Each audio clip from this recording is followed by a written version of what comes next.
Download the app from the App and Play Store. Very special guest into the studio today, Amit Sadh. Welcome to Sunrise. How are you? And very old friend. Yes, it has been a while. Yes, my first interview in the UK. My first radio interview in the UK. Oh, that was for Sultan. Yes. When you came here, I remember that very clearly, actually. I was just confused as to how long ago this was. True. So I first interviewed Amit when he was here doing promotions for Sultan. That was 2016, 2017. Yeah, 100 years back. Yeah, 100 years back. Yeah, it was. And we are now seeing you fast forward to July 2023. Tell me, what brings you to London? Well, I'm happy to be here, first of all, seeing you and being here in the studio with you. So thank you. London is a good stop. I think it's one of the vibrant cities in the world. And it's like a nice stop before you go back to India. So it's just, I was passing by and I had a couple of more weeks. So yeah, just meet some friends. How nice. Meet Anushka. Yay! I'm glad I came into that little stop of yours saying that we have to stop by at Sunrise. So Amit, tell me, let's go back. Let's take you way back. I feel like I watch a lot of your interviews. I see a lot of your work. You've gone from strength to strength, and I feel like you've kind of seen it all, because I know you've mentioned in your previous interviews that you've run away from home, you've worked as a security guard, you've been homeless. But can you share a little bit more about that particular part of your journey with us? Yeah, to be honest, I have shared most of it. And what I'd like to share with you and through you, your listeners, because I have so much pride, and I have this thing that at any given point I hate victimizing myself. But then a very dear friend of mine enlightened me by saying, so you know what, you are very, very enriched. You have a very, very powerful story. We know you're not victimizing yourself. Go and share it with the world. Yes, absolutely. So but the way I present it forward is that I am so blessed to have such a beautiful journey. Without this experience, this path, I wouldn't have reached where I am today, mentally, physically, emotionally, blah, blah, blah. So, yeah, I mean, people know, that I had a tough start and did all the jobs. And then if you see it in hindsight,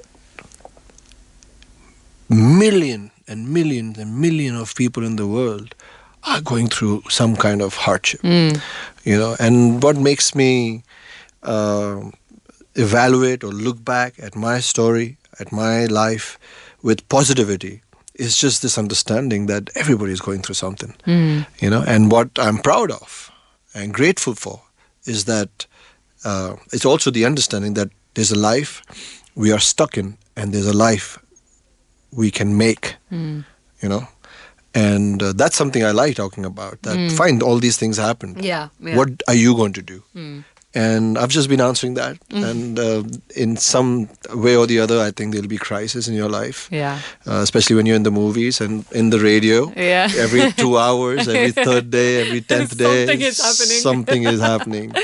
And you take it as a challenge. Yes, you do. Absolutely. And I feel very blessed. I feel very thankful for the journey that I've had till now. And I'm looking forward to what lies ahead now. Yes, that is the way you look forward, absolutely. Now, let's talk about, I think, possibly one of your most special movies, Guy Boche, your first movie. Just talk to me about, when you look back at it now, of course, with Sushant Singh Rajput no longer here, unfortunately, but how would you describe that whole entire experience today? I mean, there's a big but and an if in it now, because it's very unfortunate that, it's like 33% of Kai Poch is no more. So it's not Kai Poch anymore, And, but yes, it was a great start for me because I was really in the, when you're in the theater, and you're in the, the entry points of the theatre, when you're in the arches, waiting for your call. So I've been in the arches for long, and that really tested me. And Kai Poche was like that call. Okay, you can come on the stage. Yeah. So it was life-changing. And the love I got, the confidence I got from myself, watching myself, seeing me do, okay, I can act. So yes, I mean, Kai Poche was always special, and now it is still special, but now there's like a dent because of Sushant not being there. So yeah, it's a feeling or emotion I still haven't come up. Like I've not. Generally, I work my way around into everything. This will take some more time, I guess. Yeah. It's a little healing process, right? Yeah, this one is. It's like a different. I always take up questions on this, and then I stammer, and then I don't get. Generally, I'm very fluent with my thought and my answers. Yeah, I mean, this is why, like, I wasn't sure if I should be asking you, something about Sushant. And I know you asked me. Yeah, and I find that very respectful, and you are, because I know you. You are very ethical and nice. But thank you. I feel the only way we can rejoice him, we can miss him, or we can, keep him alive, is through talking about him. Yeah. Or talking about the memories with him. So why not? Yeah, for Cheers sure. to that. It is 1:31 on Sunrise. Back in conversation with the absolute lovely Amit Sadh. Amit, look, we've been talking. I don't know. Our conversations off the red light just continue. I was just going to say, can we talk about this? Because I honestly, living in 2023, I don't know how you do it. Although I feel like it's a really good thing that how you disconnect. Can you just tell our lovely listeners the fact that you have no apps on your phone, like no Instagram? What you have WhatsApp, right? Okay, so how does life work with you? So first of all, there are few rules. First 3 hours of the day, no phone. How? But how? Because it's very simple. When you put yourself as priority, your soul, it's a very easy step. When I wake up in the morning, I want to thank God. I want to thank the universe. And I want to just listen to my body, give it like 20, 30 minutes, If you go on the phone as soon as you wake up, you've shut your soul. That's what I do every morning, and the rest of the world. So I've tried. So in life, everything is trial and error. You try, you like something, it benefits you, you do it. Yeah. The only thing is our consciousness is becoming low. Even things don't benefit us, we are chasing them. We just need a little bit of willpower. I don't carry my phone on the film set. I hate it when other actors are Instagramming and Facebooking, and while you're doing reading, I hate it. But I'm just I just put my head down and just hope that they'll put their phone down. Do they then eventually when they see you? I can make very, very, very ugly faces. Yeah. Angry, not ugly, sorry, but angry faces. But and on a filming day, I don't carry my phone because on that day I've been paid to do a job. I have accepted a role. I'm in a character. That character doesn't need a phone unless and until there's a scene of me answering a call. Just these basics, basically. Living in the forest. Yeah, you're quite the forest person, aren't you? Like we all are. We all are from the the Garden of Eden. We are. But we just had that apple. You particularly. We bit the apple. If you see the logo of Apple, does it make sense? It does. It makes a lot of sense now that you're putting it into perspective today. You really are. You're giving me a lot of life lessons. I just feel it's so important for us to reconnect. With where we come from, reconnect with the forest, the trees, the soil, the breeze, the wind, the moving water, insects, sounds. I just read this very powerful book called The Overstory, by this amazing writer called Richard Powers, where he talks about the connection of every tree, every plant with humans. And how we can get back in understanding the natural way of life and understand how our greed and our going further away from reality is affecting the whole consciousness of the world, and how it's already been proven by scientists that trees can listen, they can hear us, they also can see color. So when a human being stands in front of a plant or a tree, they can feel you. They know it's you. They can hear you. How powerful is that? So the book it's a big fat book. I think everyone should read it. I've spent a lot practically. I've spent a lot of time in the mountains. I finish a movie. Everyone knows. My fans knows. My family knows. My friends knows. I go back to the mountains. There's another beautiful thing I do. I'd like to share with you. I have a beautiful affair with some trees. So there are few trees in India. A couple of trees actually in Hyde Park. A couple of them in Sequoia in the US. More in India, more in Himachal and Kumaon because I've been raised there. Where I've been hugging them, having a conversation with them, physical, man to man or man to tree, for last 40 years. I'm 44. Wow. So from the age of 4, I started doing that. I still go to those trees once a year or once in 2 years, hug them, tell them thank you, I'm doing well, thank you for your energy, thank you for being here, give me your strength, teach me your strength. There are a couple of friends who've mocked it. I don't care. It's powerful. In short, if you can reconnect with nature, you will reconnect with your nature. Only then you will find, that balance. And this is what we were discussing. It's good to disconnect to reconnect.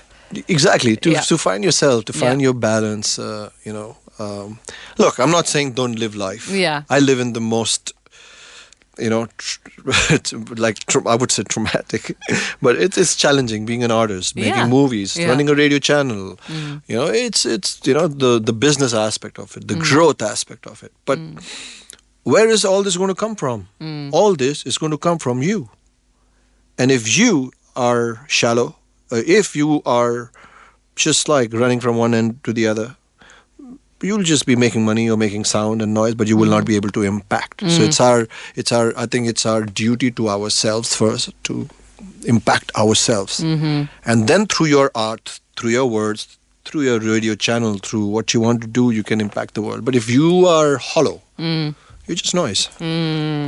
So, Amit, you've had quite a busy few years in terms of work. You've had Yara, Avrod, Shakuntala Devi, Breathe. How has all of that been for you, considering the fact that you're quite the person who likes to disconnect straight away from after you've completed a subject or a project, rather? Yeah, that's the one thing that I've designed. I like designing my life. I like designing things in the manner that makes me happy, grow, and help me to connect. That's why we make movies, right? So that we can connect with the audience. We can uplift them while we uplift ourselves. So yeah, I think till now I've been able to... I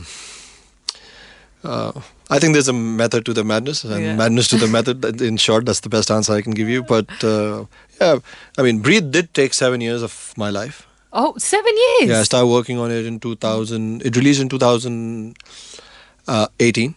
I started working on in 2017, and in 2016, straight after Sultan, I was signed. Oh, I didn't realize it took so long. Yes, and so 2016 to 2022, last year, 3 seasons. So that's how much? Yeah. 6, 7, about 7 years, 6, 7 years. Wow. 6 years. Oh gosh, that's a long time. So time. I've been in that character, to be honest. Yeah. It's been tough for me. Because I wanted that character to look a certain way. I didn't want him to look like a... can I share something really very deep, like something that I've not shared and I've been wanting to, and I feel like saying this. This fascination, especially in India, to look pretty. Everything should look pretty. Men, women, actors, and we don't focus. We do not emphasize on characterization. We do not at the extent that we should. And when I got Breathe, I said, I'm going to make him real. To a point, to a risk where people might say that, why is he like this? But then cops don't sleep for days. Indian cops, Maharashtrian cops, they eat vada pav at 4 o'clock in the morning. They don't have 6 packs. Correct. They don't have this 3 times a month facial and 3 lasers every 6 months to look and glow. They're not. That can be a Bollywood movie or that can be a fictional character, but in real not. So I took the risk, and I remember halfway season one of the executives coming and saying that you're not looking handsome. I said, well, this is not a role of a handsome cop. It's a role of an alcoholic cop. They don't look handsome, but they do what they do, what my character does. And then that character became a rage. In 2, of course, I had a body, but then again, I didn't have a model body. So I went through a lot. I'm very grateful to the audience, to be honest, that they accepted and they applauded me for taking this risk of, being the way I created this physicality. Yeah. But to be honest, I went through a lot. Like, I wanted him to be bloated. I wanted him to be thick. I wanted him to be this brooding person. It did affect my personal life. Did it? Yeah, like it does, with that weight. My body doesn't take 90 kgs and above well, Oh, God. But you know what? In a heartbeat, I'll do it again. Because it's so raw, I feel. Yeah, I mean, I did something. I made I made a painting. And what I'm proud of, that I made it without fear. I didn't make it to make the industry or people say, oh, he's looking very good. Well, it's not about making me looking good. Yeah. It's about this character. So what I'm proud of, that's my growth. And I'd love to share with you because, I just feel that, there's this bond of course. between us that I just feel proud that I could take this stand as an actor, as an artist, and say, you know what? No, let these voices be away. I will be truthful to this character, and I'm grateful to the audience and all the critiques, and everyone applauded me like, wow. Yeah. Other than a few section of people were saying, you're such a good-looking man. Why you became like this? I said, well, I am not the character. Yeah. I wanted this character to not have anything of Amit. Yeah. So yeah, I mean, so this is the thing, but then it is exhausting. I make it exhausting. Yeah, I can imagine. I mean, it's not easy. Like, I think there's a lot of hard work behind the scenes that goes into it. And obviously, as viewers, we see the end product. And it's only at a time like this where I'm speaking to you on a one-to-one, I actually understand, the toughness behind it. But it is 1:48 on Sunrise. So Amit, I'm getting a lot of messages. I feel like a lot of our listeners are really connecting to you at the moment. I'm so grateful. I'm so grateful for you to be here in the studio. Touch upon and tell me about this whole wellness thing, because I know off air you were telling me that you've done a water fast. Did you say you were blindfolded? For how long have you done that for? Yeah, not in the bedroom. This is a family show. Yes, exactly. Yeah. I'm a family man too. Yeah. How long have you done that for? So I keep trying. Anyways, everyone knows that meditation. Yeah. I'm a novice, to be honest. To understand meditation completely needs years of practice and great teachers to guide you to attain that stillness and the complete the purposefulness of meditation. But I keep trying different things. I experiment a lot with my body, with my mind, with my emotions. I test them. I push them to a few limits to see how I'm feeling. So just a short while back, we spoke about the power of being in the green, being in forest, trees, and its impact. And the way we are going against it, we can see what is happening. So I don't have to lecture on that. It's there. So water, again, all these things, it's not that I know them. Yeah. They are already there in our scriptures, in our holy books, in scientists. Everyone knows. It's not that I have just awakened and this is something. No. I'm just one student who tried these things and has benefited. So yes, so for example, fasting is a phenomena since Earth or human beings or species were.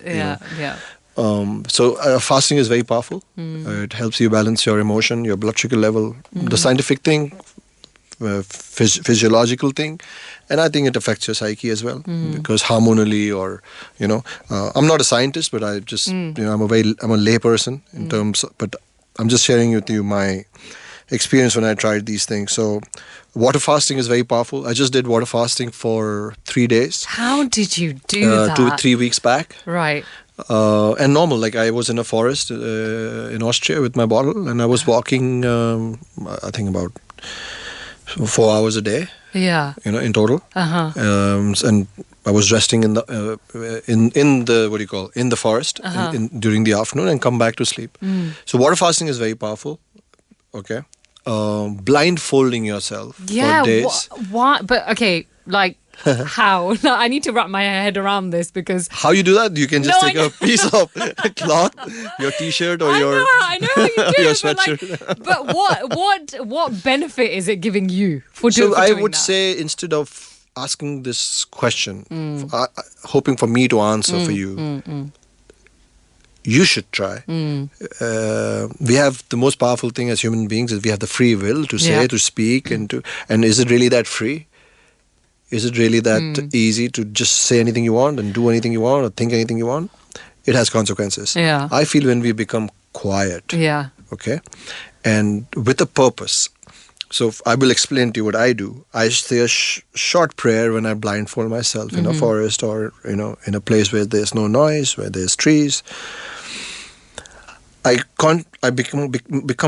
make myself aware what I want. Sometimes I want to listen more, so I go in that path. Sometimes I just don't want to listen. Sometimes I just want maybe a message from the universe.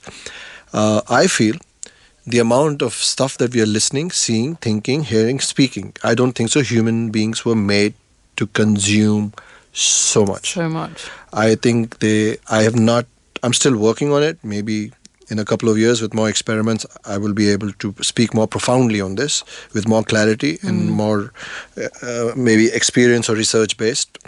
But I feel there has to be something why there's so much hate, anger, diseases, problems in our bodies. One of the reasons is that we are consuming more. We're listening more than this ear was built to listen. We're seeing. We're using our eyes much more than they were used. And we are away from the nature again. So everything boils down to be away from the nature. Yeah. Try these things. It benefits me. When I shut my eyes, it makes me look more. Okay? It makes me, see more. And especially when you do that in the forest, I think the connect that I was able to, the first time when I did, I did not question it. There's a friend of mine who said, why don't you do this? Yeah. And it's okay. I'm always up. I don't judge things. I said, okay, I'm going to try it. Yeah. And it was powerful. I was in the forest. I've been born in a forest. Yeah. I've spent half my life in the forest. I know birds. I know the weather. And I was like, shit, this is the first time in the forest. There are these sounds. And my breathing pattern changed. The way I was breathing when my eyes were, and my thinking changed. And then you make notes. Then it goes like sometimes you think a lot, sometimes you don't think. It's an experiment. But I just feel that as human beings, we should take break from talking, from seeing and thinking. And so thinking meditation helps you. So when you take these breaks and then observe what is happening with you. And then it's a personal, there's no judgment. Then it's your personal journey. Yeah. And then what you do with it. Yeah. Amit, this interview has completely gone in a completely different direction of what I wanted, but it was really lovely, so lovely speaking to you about this because it's very different. It became a very different interview, and I'm very thankful for you to be here in the studio. Thank you so much for coming in. We're so short of time. I knew this 1 hour wouldn't be enough, and I said that to you the minute you sat into the studio. But thank you so much for coming in. It was really nice to reconnect with you. It's like, I'll just add to it. Thank you so much for talking to me. And for the love that you've always showered me with, even when my movies were working or not working. Always. But I just feel that, it's good, it's important that in these times, we can talk about things which are more than us, which is not about just me, my movie or what I have accomplished. Because with that, there's not much we can do. But through dialogue, through conviction, through new understanding, I think that's the way forward. Thank you so much, Amit. Really, really lovely having you here and hope to see you soon. Thank you. All right. Thank you. There will be a part 2 soon. Yes, there will be. Download the app from the App and Play Store.